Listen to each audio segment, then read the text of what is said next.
ఈరోజు మీకు చెప్తున్నాను, మీ పరిస్థితులు శాపగ్రస్తంగా ఉన్నాయా? మీ పరిస్థితులు అతలాకుతలమైపోయి ఉన్నాయా? మోడుబారిపోయి ఉన్నాయా? మారా అనుభవాల్లో ఉన్నాయా? చేదైన అనుభవాల్లో ఉన్నాయా? మారు మనస్సు పొంది పాప క్షమాపణ నిమిత్తం బాప్తిస్మం పొంది పరిశుద్ధ పరచబడి దేవుని వైపు తిరుగో.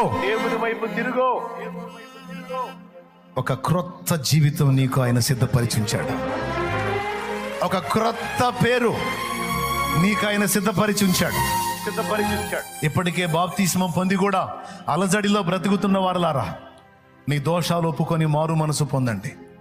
రక్షణ ఎరిగి కూడా, రక్షణ పొంది కూడా మళ్ళా బుద్ధిహీనంగా మీరు చేసిన పనుల నుంచి మళ్ళుకొని తిరిగి ఆయన పాదాలు హత్తుకోండి. నా తండ్రి యాకోబుకి ఇశ్రాయేలు అని పెట్టినట్టు నిన్ను ఒక నూతనమైన అనుభవాల్లో గుండా ఆయన తీసుకెళ్ళబోతున్నాడు. నీ జీవితంలో నూతన క్రియ చేయబోతున్నాడు ఆయన. మారు మనసు పొందు, జీవితాన్ని దిద్దుకో, పరివర్తన చెందు, పశ్చాత్తాపమునందు మార్పు చెందు. రాబోతున్న సంవత్సరాల్లో, రాబోతున్న దినాల్లో దేవుని నూతనమైన క్రియలు నీవు చూడబోతున్నావు. హల్లెలూయా, హల్లెలూయా.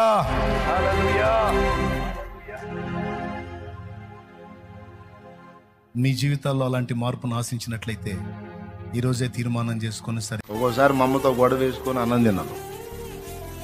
మా అమ్మ నైట్ వచ్చింది, పగలంతా తినలేదుగా, వీడికి మాడు ఉంటుందని నైట్ పండుకుంటే వచ్చాయా, అయిపోయింది ఏదో అయిపోయింది, లేచి తినరా అంటుంది. ఆమె ఎప్పుడు రావాలని నేను అట్ట బిగుసుకొని పండుకుంటా. ఆమె వచ్చి పిలిచింది, ఇంకో లొంగిందిరా అనుకుని ఏదో వచ్చేది అంట.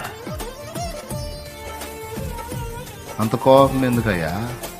తినమంటే ఖాళీ కడుపుతో వండుకోకూడదురా, తినయ్యా. అమ్మ జనం మీద కోప్పడిదిగా నన్ను బలి ప్రేమించింది. దేవునికి స్తోత్రం, హల్లెలూయా.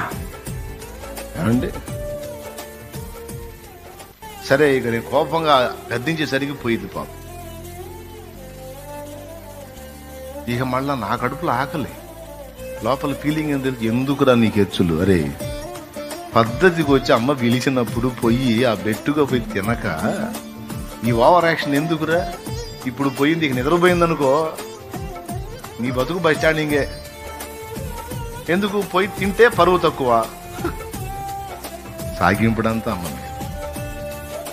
మన సాగింపును భరించి మన సమస్తాన్ని, మన కల్మషాన్ని అంతా కడిగి శుద్ధి చేసి మనల్ని చంకనేసుకొని మూసి మనకు పాలిచ్చి పెంచి ఒక బానిస ఊడిగం చేసినట్టు మనకు ఊడిగం చేసేది అమ్మ. అమ్మ నువ్వు 100 చెప్పు, నువ్వెంత చేసినా అమ్మ రుణం తీరదు, అదంతే. కానీ గుర్తుపెట్టుకో, నీ కళ్ళ ముందు, నీ కడుపును పుట్టిన బిడ్డ నీ కళ్ళ ముందు తిరుగుతున్నవాడు అయితే లోక రక్షకుడన్నా కావాలి. నువ్వు విస్మరించావంటే లోక కంటకుడన్నా కావాలి. సమాజానికి కీడు చేసేవాడు నీ ముందే తిరుగుతున్నాడు, నువ్వు చేతబట్టావంటే వాడే సమాజానికి దీవెనకరంగా మారిపోతాడు. చెవులు గలవాడు ఆత్మస్వరం వినుగాక. కానీ నీ కళ్ళ ముందు పసి రూపంలో తిరుగుతున్నది రేపటి తరమని మర్చిపోవద్దు. నీ కళ్ళ ముందు పసి కందులుగా తిరుగుతున్నది చూస్తూ చూస్తూ ఉండగానే నీ కళ్ళ ఎదుటే పెరిగి పెద్దయ్యే మరో తరమని మర్చిపోవద్దు. ఆ తరం ఈనాడు నీ చేతులకు అప్పగించాడు. దాన్ని చేతపడతావో, విస్మరిస్తావో, సమాజానికి రక్షకులుగా మారుస్తావో, తర్వాతి సమాజానికి నాశనకరంగా మారుస్తావో నిర్ణయం నీదే.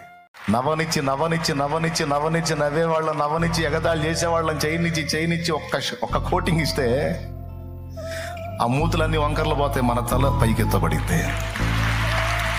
నవ్వే మూతులన్నీ వంకర్లు పోతాయి, హేళన అపహాస్యం చేసే మొఖాలన్నీ చిన్నపోతాయి. అవమానం పొందిన తన బిడ్డ తల నా దేవుడెత్తుతాడులే, నువ్వు తల ఉంచుకునే అవసరం లేదు, నేనున్నా నీకు అంటాడు ఆయన. ఎందుకు తలదించావు? నేనున్నా నీకు, తలెత్తో. నిన్నన్న తలలు దించాలి, నేను హేళన చేసిన తలలు దించాలి, తల వంచాలి, నేను నీకు తోడలే. దేవుడు తన సంగతులు నీకు బయలుపరచినట్లు, తన చిత్తము నీకు స్పష్టపరచునట్లు దైవస్వరమును విని కనిపెట్టుకొని దాని చొప్పున నడవటానికి, నీవు ఆయన చిత్తం తెలుసుకోవటానికి దేవుని దగ్గర కూర్చొని గ్రంథమును ధ్యానించడానికి, దైవస్వరం వినడానికి నువ్వు టైం కేటాయించాలి. నింద పాలు చేశారా? అందరి ముందు పరువు తీశారా? అవమానంగా మాట్లాడుతున్నారా? నవ్వుకో. నీ నవ్వు చూసి మెంటలెక్కాల వాళ్ళకి. మరి నువ్వు ఏడవాలని కదా వాళ్ళంత అవమానం చేసింది. వాస్తవంగా నువ్వు ఏడుస్తావని వాళ్ళు అంచనా వేసుకుంటారు. నువ్వేమో పగలబడి నవ్వుకొని తిరుగుతా ఉంటావు. వాళ్ళకి మెంటలెక్కపోతే అప్పుడు ఎవడన్నా తపనోడు ఉంటే అడుగుతాడు కూడా, ఏంది ఇంత అవమానం జరిగింది, ఎట్లా నవ్వుతున్నావు నువ్వు అంటే, జరిగితే ఈ అవమానం నాకు ఆశీర్వాదంగా మార్చే బలవంతుడైన దేవుడు నాకున్నాడు. మనుషులు కొంతవరకే నమ్మదగిన వారు కానీ కంప్లీట్ గా నమ్మదగిన వారు కాదు. 100% 200% నమ్మదగిన వాడు యేసయ్య. ఆయన నమ్మకమైన వాడు, నమ్మదగిన వాడు. దేవుడు ఒకనికి తోడై ఉంటే విశ్వమంతటిలోకి నమ్మకమైన వాడు తోడున్నట్టు.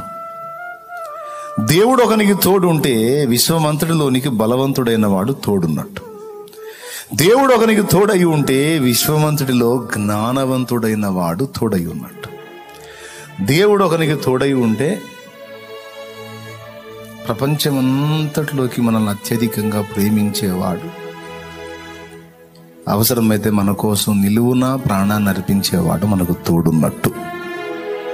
అంటే ఇశ్రాయేలుకు తోడై ఉన్నవాడు నరుడు కాదు, బలవంతుడైన దేవుడు. ఈ రోజు కూడా మీరు చూడండి, ప్రపంచ దేశాలన్నీ కూడా ఇజ్రాయెల్ గురించి మాట్లాడాల్సిందే, ఇండియాతో సహా, మన భారతదేశంతో సహా. ఎంతమంది ఒప్పుకుంటారు? అది ఇజ్రాయేల్ ఎక్కడ, మొత్తం కలిసి మన హైదరాబాద్ అంతా కూడా ఉండదు. ఇండియా ఎక్కడండి? భారతదేశం ఎక్కడ? కానీ భారతదేశము ఇజ్రాయేల్ గురించి మాట్లాడటం ఏంటి? అమెరికా మాట్లాడటం ఏంటి? ఇతర దేశాలన్నీ మాట్లాడటం ఏంటి? అది అంతా భూమధ్య భాగంలో ఏదో అంతా. కానీ దేవుడు దానికి తోడై ఉండి చూపించిన కృప ఎలాంటిదంటే, ప్రపంచ దేశాలన్నిటికీ అది ఎక్కడ కొండ మీద కనపడిద్ది. జానాబెత్తెళ్ళేరు ఇజ్రాయేల్, జానాబెత్తెళ్ళేరు ఇజ్రాయేల్ ప్రపంచ దేశాలన్నిటికీ కొండ మీద కనపడింది. కారణం ఏంటో తెలుసా? అబ్రహామును పిలిచినవాడు, ఇస్సాకును నూరంతలుగా దీవించినవాడు, యాకోబుతో నడిచినవాడు వాళ్లకు తోడై ఉన్నాడు. ఆశ్చర్యం ఏంటంటే, వాళ్ళ కంటే ఎక్కువగా ఇప్పుడు యేసు అను నామమును ధరించి నీకు దగ్గరయ్యాడు, నీతో ఉన్నాడు ఆయన. వాళ్ళ కంటే ఎక్కువగా ఇప్పుడు నీకు అందుబాటులో. మనం మామూలుగా విరగకపోతే విరగొట్టి నల్లగొట్టి లైన్లో పెడతాడు ఆయన. ఎందుకంటే విరిగి నలిగిన మనస్సే దేవునికి ఇష్టమైన బలులు. అర్థమైందా? దేవా, ఇవన్నీ నేను పొందగోరుతున్నాను అంటే దేవుడు అంటాడు, నీవు దీనుడు దీనురాలివి కావాలి.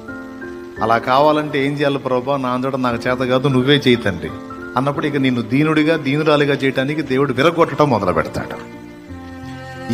వేటిని బట్టి నువ్వు అతిశయపడుతున్నావో వాటన్నిటి విషయంలో నిన్ను విరగొట్టి దీనుడిగా చేసి, ఏదైనా నేను కలిగి ఉన్నది నీ కృప తప్ప ఇంకొకటి లేదయ్యా, నీ కృపే తండ్రి అని నువ్వు దీనుడు అయిందాక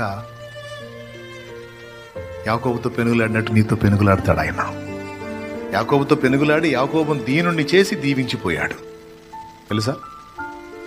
యాకోబుని దీనుడిని చేసి దీవించిపోయాడు అన్నప్పుడు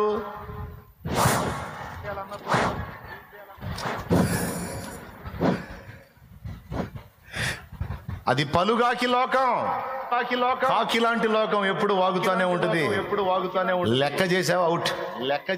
పలుగాకి లోకం నిందించిన ఏకాకివై నీవు రోదించిన అవమాన పర్వాలు ముగిసేనులే, ఆనంద గీతాలు పాడేవులే.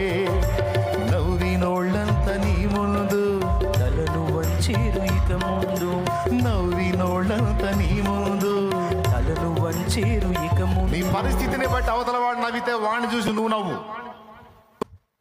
నేనేం చెప్పాను ఇప్పుడు? నాకు చెప్పు.